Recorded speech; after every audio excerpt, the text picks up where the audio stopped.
24-এর গণ অভ্যুত্থানের মাধ্যমে উলামায়ে কেরামের রক্তের বিনিময়, তালেবে ইলমের রক্তের বিনিময়, আপনাদের আমাদের ভাইদের রক্তের বিনিময়, ছেলে সন্তানের রক্তের বিনিময় একটি পরিবেশ কায়েম হয়েছে।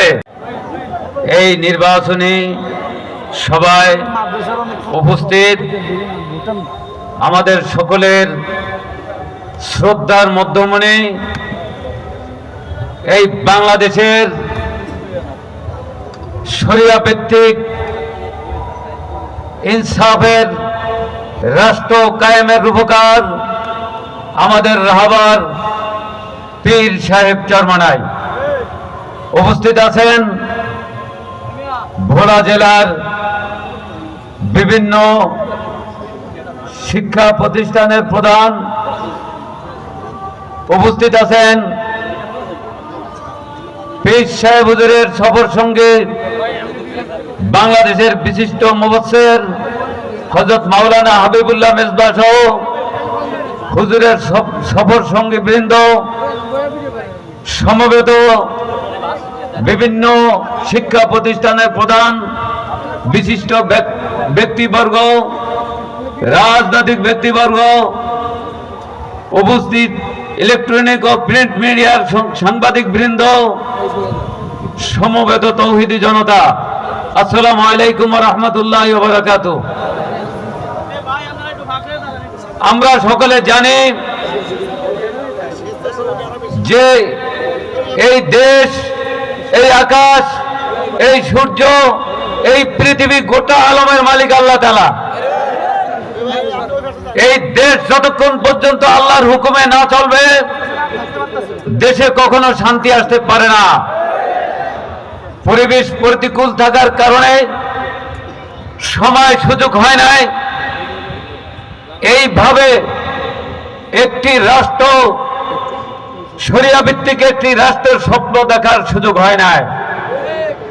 24-এর গণ অভ্যুত্থানের মাধ্যমে উলামায়ে কেরামের রক্তের বিনিময়, তালেবে ইলমের রক্তের বিনিময়, আপনাদের আমাদের ভাইদের রক্তের বিনিময়, ছেলে সন্তানের রক্তের বিনিময় একটি পরিবেশ কায়েম হয়েছে। আমরা স্বপ্ন দেখেছি একটি শরিয়া ভিত্তিক সরকারের। পথিমধ্যে কিছুটা বিঘ্ন হলেও আল্লাহ তাআলার কৌশল সকলের উপরে আজকে সারা বাংলাদেশে পীর সাহেব চরমনাইয়ের নেতৃত্বে প্রায় 300 আসনের কাছাকাছি মুসলিম জননেতারা, উলামায়ে কেরামরা, রাজনৈতিক ব্যক্তিবর্গ, বিভিন্ন কূটনৈতিক ব্যক্তিবর্গ আজকে পীর সাহেবের প্রতিনিধি হয়ে সারা বাংলাদেশে নির্বাচন করতেছে। বাংলাদেশের চিত্র এরকম ফুটে উঠতেছে। ইনশাআল্লাহ আশা করা যায় এইবারে পীর সাহেব চরমনাইয়ের নেতৃত্বে একটি শরিয়া ভিত্তিক সরকার কায়েম হবে। শুধু চরফ্যাশনে নয়, সারা বাংলাদেশে জ্বর উঠেছে। হাত পাখাই একমাত্র নিরাপদ।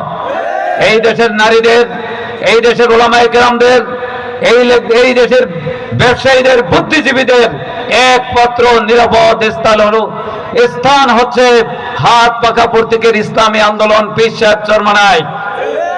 কাজে আমি যে জায়গায় সফর করেছি, সকলের চোখের ভাষা বুঝেছি, মুখের ভাষা বুঝেছি।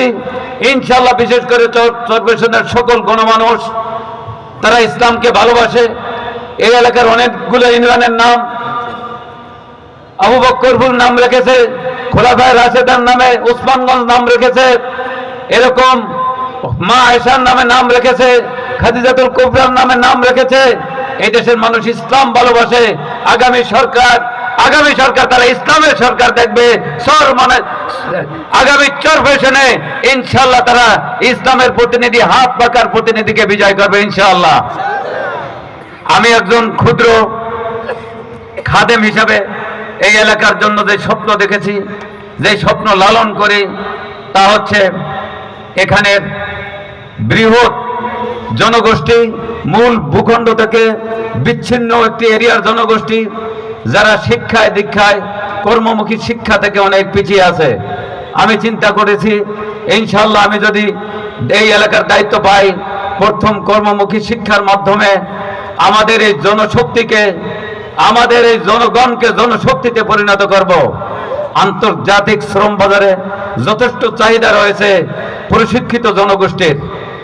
এরপরে আমাদের যারা শিক্ষিত বেকার আছে এদেরকে পূর্ব থেকেই উন্নত শিক্ষা দিয়ে বিদেশের বিশ্ববিদ্যালয়ে পাঠিয়ে এই দেশের রেমিটেন্স বৃদ্ধি করা এবং এই চরফ্যাশন মনপুরায় স্থায়ী বেড়িবাঁধ